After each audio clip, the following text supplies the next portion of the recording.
ஏன் உங்கள் ஜெபத்திற்கு இன்னும் பதில் கிடைக்கவில்லை தெரியுமா? அல்லது உங்கள் பிரச்சனைக்கு தீர்வாக தேவனால் ஏன் உங்களுக்கு இன்னும் அற்புதம் செய்ய முடியவில்லை என்பதற்கு ஒரு பதில் பார்ப்போமா? ரைட்டா? பாருங்கள், வேதத்தில் எல்லா பிரச்சனைகளுக்கும் தேவன் அற்புதமாக தீர்வு கொடுத்திருக்கிறார். ஏன் எனக்கு இன்னும் அந்த அற்புதம் நடக்கவில்லை? நீங்கள் வேதத்தில் வாசிக்கிறீங்க, மற்றவர்களுக்கு நடக்கிற அற்புதங்களை பார்க்கிறீர்கள். ஏன் எனக்கு இன்னும் நடக்கவில்லை தெரியுமா? நீங்கள் அற்புதங்கள், அதாவது தேவனுடைய கிரியைகளைத்தான் நீங்கள் பார்க்கிறீர்களே தவிர அவருடைய இருதயத்தை நீங்கள் சரியாக அறியவில்லை. அதைத்தான் நான் 2-3 நிமிடங்கள் உங்களோடு பேச போகிறேன். தேவனுடைய இருதய விருப்பம் என்ன? What is the heart beat of our Lord Jesus Christ? நம்முடைய தேவாதி தேவனுடைய இதய துடிப்பு என்ன தெரியுமா?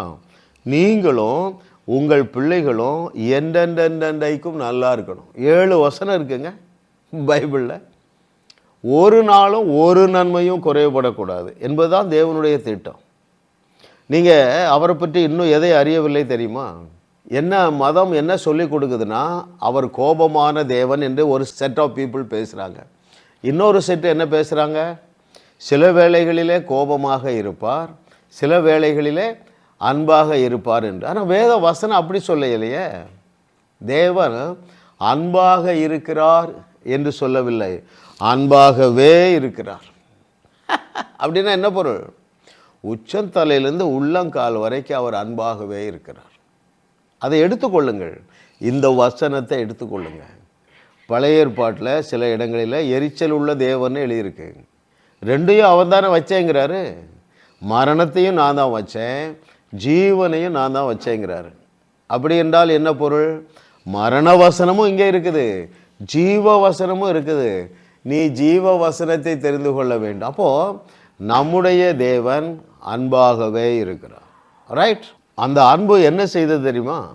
உங்களுடைய வாழ்க்கையிலே பூரணமாக நீங்கள் தகுதியுடையவர்களாக மாற வேண்டும் என்பதற்காக நான் திரும்ப அந்த வார்த்தை சொல்கிறேன்.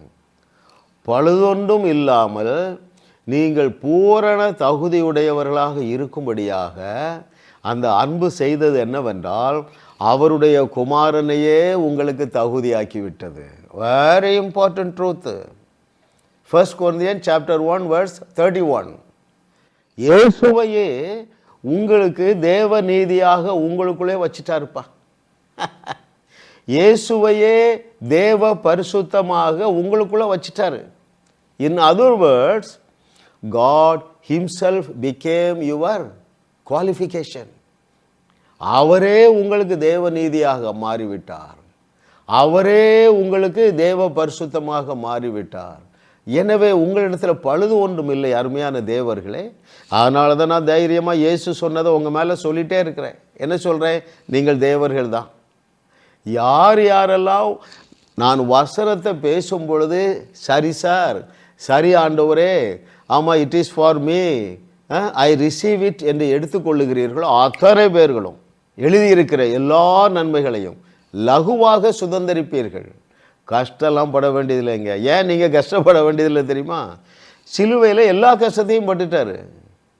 ஐயா, 2 காரணங்களுக்காக அவர் சிலுவையில் கஷ்டப்படவில்லை அருமையான தேவர்களே. நீங்கள் எந்த கஷ்டமும் படக்கூடாது என்பதற்காக தான் சிலுவையிலே அவர் அந்த கஷ்டப்பட்டார். அவர் துக்கம் நிறைந்தவர் ஆனார். எதற்காக? நீங்கள் துக்கப்படவே கூடாது என்பதற்காகத்தானே. ரைட்? கர்த்தரை தெய்வமாக கொண்ட நீங்கள் பாக்கியவான்கள். ஏனென்றால் அவர் வாக்கு பண்ணியிருக்கிற அத்தனை நன்மைகளையும் நீங்கள் லகுவாக சுதந்திரிக்கும்படியாக அந்த அவருடைய அன்பு என்ன செய்தது என்றால், உங்களுக்கும் அல்லது நமக்கும் நம் தேவனுக்கும் இடையிலே நடுச்சுவராக இருந்த அவரே கொடுத்த நியாயப்பிரமாணம் கட்டளைகளை தகர்த்து கொண்டு ஒழிச்சிட்டார. வேற எதைங்க உங்களுக்கு தரமாட்டாரு? சொந்த குமாரனையே தந்துட்டார, வேற எதை உங்களுக்கு தரமாட்டாரு? கொஞ்சம் சிந்தியுங்க.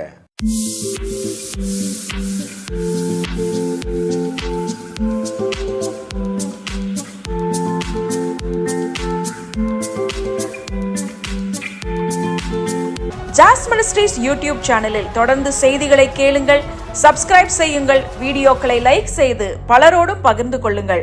அவர்களும் ஆசீர்வதிக்கப்படட்டும்.